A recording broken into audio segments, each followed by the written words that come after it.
prisoners deserve whatever they get. It comes with speaking up for yourself. My biggest goal is to get home. I was forced to perform oral sex on several. You aren't going to fight back or you see this. But she's mine.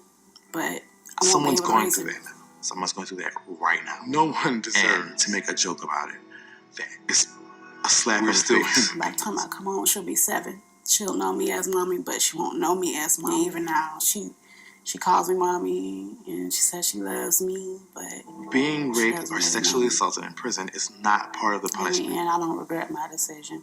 I'm glad I had him.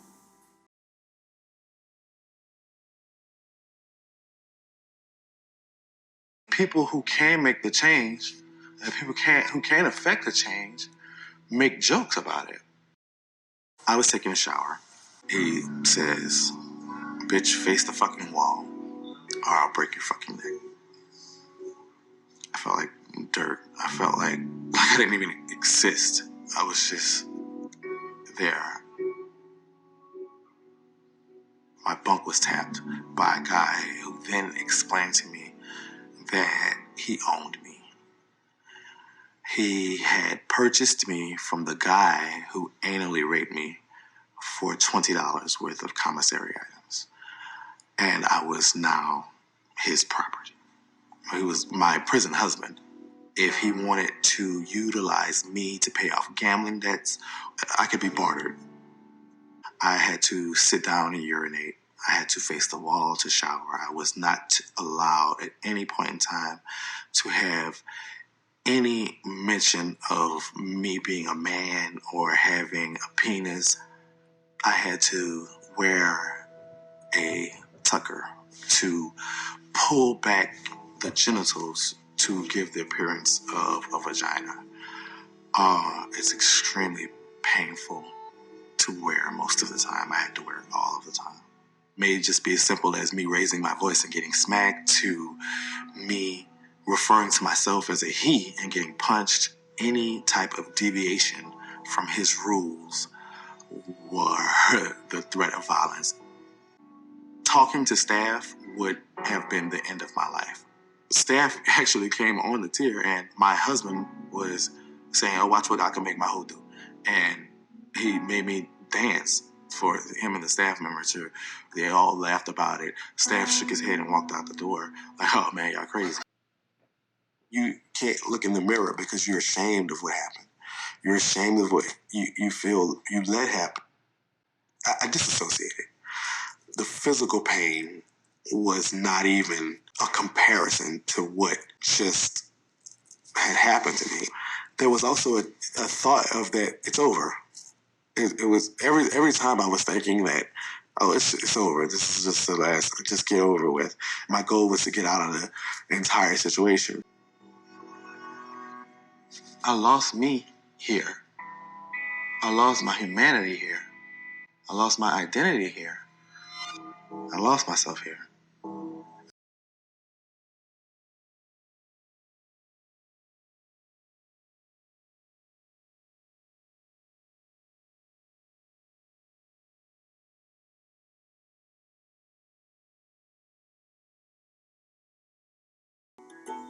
Every day is a constant negotiation, a navigation of survival. Living as a woman in a male environment like that changed me. You have to pick and choose who you socialize with. You have to find the right people to protect you because the Department of Corrections wasn't helping. I housed with a man that provided me a level of safety. I began sleeping with the man, and I never even saw it coming.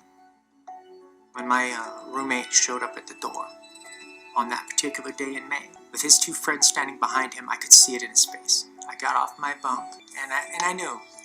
So, as soon as the first 2 entered, I did what the boys taught me to do over the years, and it didn't work out so good. So I got kicked in the mouth, and the first thing that you feel is a sense of humiliation. It's beyond vulnerable when you're raped. You know, you have no say at all. It made me see the world different.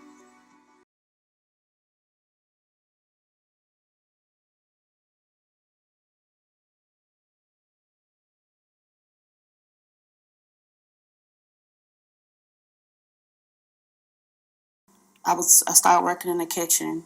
I remember I was cleaning the staff bathroom, but back then there was no cameras in the kitchen. I remember him hitting on me, but I didn't really pay it any attention because he wasn't the first officer to do it.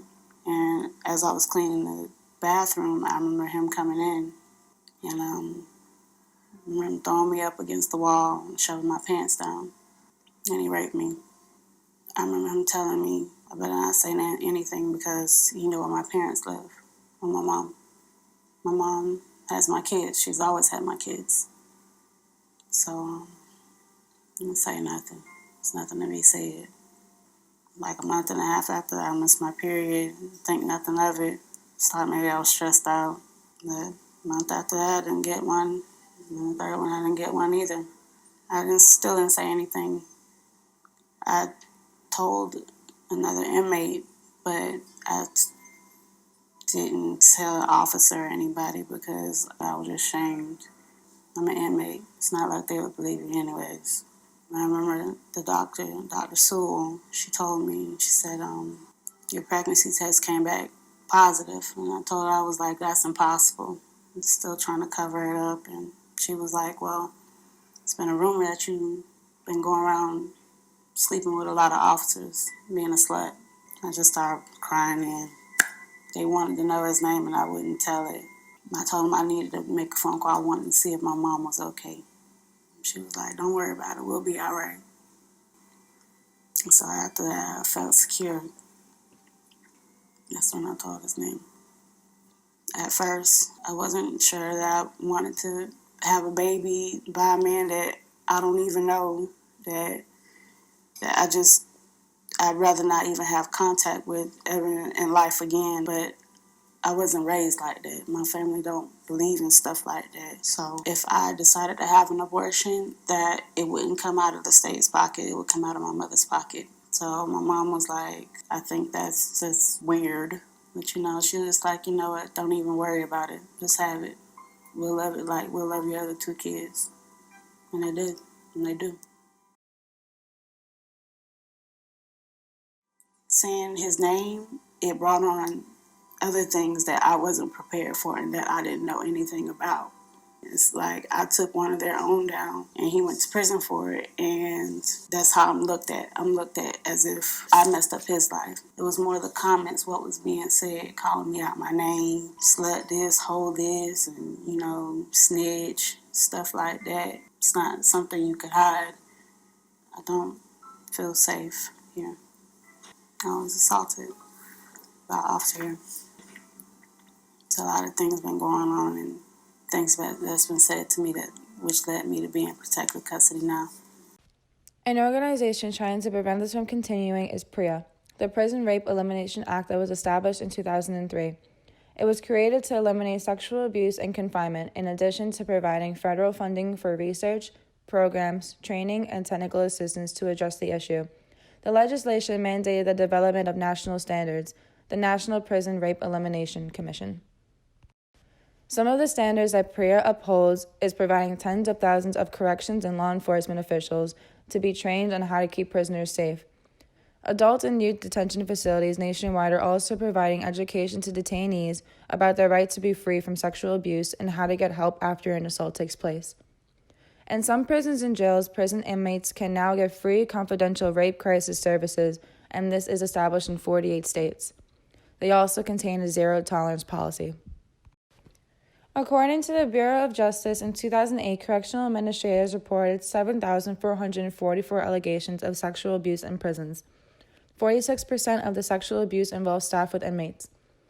In 2011, before the national standards were issued, there were 8,760 allegations of sexual assault and harassments nationwide.